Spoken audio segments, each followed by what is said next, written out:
There they are on this bridge, picking really identifiable spots. Yeah, we are now on the bridge and people are slowing down.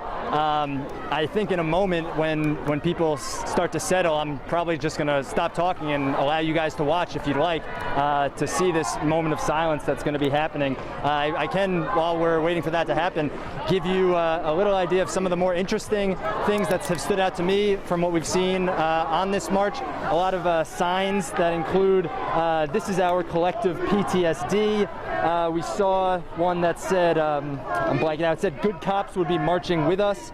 And there was a man with a t-shirt that said dream like Martin, lead like Harriet, fight like Malcolm, and it went on in that kind of fashion. And we also saw a man that was, I think I said this before, dressed up as the Joker. All kinds of people out here on this bridge. We're continuing to move as we get further over the river. And I can't really, I'm trying to see far ahead about how much further it goes, but we are right in the middle of this crowd. There's also a man carrying an American flag that is upside down.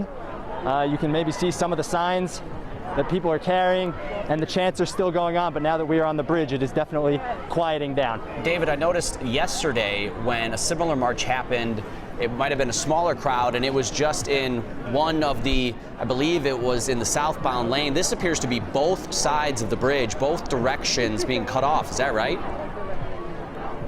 That is absolutely right. Every street that we've been downtown, both directions of traffic are closed off, and both sides of this bridge, yes, as you said, you observed correctly, filled up with people. Their hands are now up, and they're chanting, "Don't shoot," with their hands up, as we just passed the National Guard before we came on this bridge. Yeah, interesting. I saw the National Guard earlier in the day, David, in that area, wondering where they were headed because they have several missions.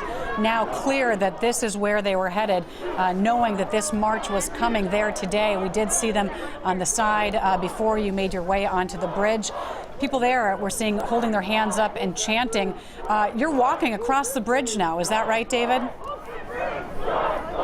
Yeah, we are here, and it doesn't look like the crowd is stopping yet, so we might be moving past the bridge. I will keep you guys updated as I can about where the location is, where we're headed. But yeah, the bridge, no one's really stopping on the bridge like it appeared they were about 30 to 60 seconds ago. And we saw this with John Lauritsen's rally he was covering at the Capitol. Obviously, a lot of National Guard defending the Capitol itself, and then the National Guard members you just passed. Were there any interactions or attempted interactions with the people marching and the National Guard? Have you seen any other law enforcement beyond the National Guard along this march?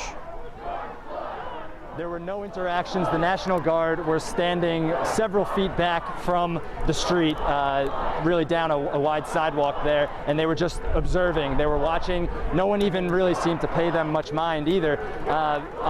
We did see like 4 MPD officers downtown, not on the march route. They were, again, a block away, looked to be doing more traffic enforcement and just observing. I don't think there's going to be too much mixing right now between law enforcement and these protesters. No, interesting to note that the Governor Tim Walz has always said that these people have the right to make their voices heard, to lift up their voices, to say what they want to say about the death of George Floyd and what happened in Minneapolis on Monday, about the officers that were involved, about the officer that was arrested in George Floyd's death, but mainly about what has been happening in our country and racism and raising their voices.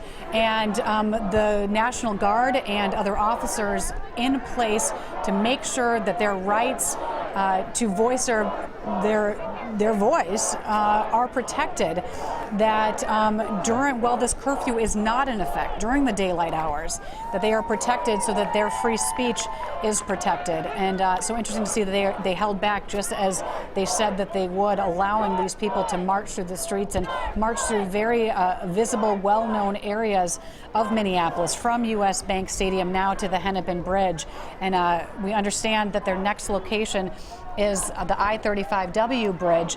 It says they will make their way across the Hennepin Bridge down University to I-35, so that is the path that we expect them to take.